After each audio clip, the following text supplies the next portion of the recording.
ചിലർക്ക് ഒരു ധാരണയുണ്ട്.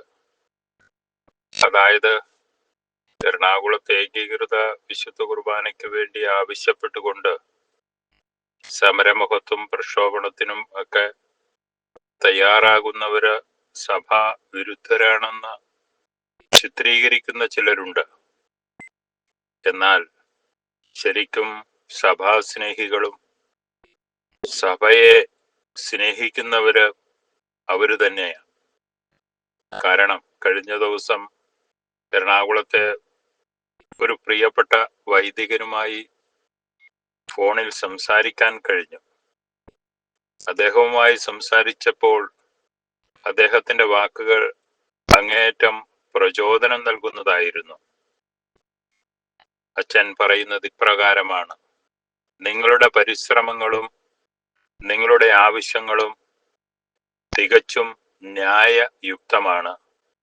നിങ്ങൾ ആവശ്യപ്പെടുന്നത് വ്യക്തവും ശക്തവും നീതിപൂർവകമായ ഒരാവശ്യത്തിനു വേണ്ടിയാണ് നിങ്ങൾ നിലകൊള്ളുന്നത്.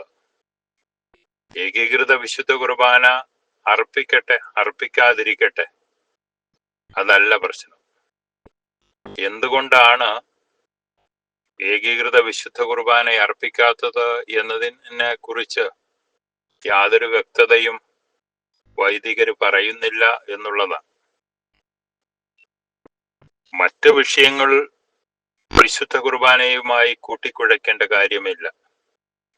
സഭയുടെ ഐക്യം, സഭയുടെ ഒരുമ, അത് വിശുദ്ധ ബലിയിലാണ് നിലകൊള്ളുന്നത്. അത് വെച്ചിട്ട് വിലപേശിയത് അങ്ങേയറ്റം തെറ്റായിപ്പോയി. അതിന്റെ ഇല്ലായിരുന്നു. അതാണ് പല വൈദികരുടെയും അഭിപ്രായമെന്ന് ഈ വൈദികൻ പറയുകയാണ്. തികച്ചും കറക്റ്റായ കാര്യമാണ്. എറണാകുളത്തെ വൈദികർക്ക് എന്തെങ്കിലുമൊക്കെ പ്രശ്നങ്ങളോ എല്ലാം ഉണ്ടെങ്കിൽ അതിന് വിലങ്ങുതടിയാക്കി വെക്കേണ്ടത് വിശുദ്ധ കുർബാനയെ അല്ലായിരുന്നു. ഏകീകൃത വിശുദ്ധ കുർബാന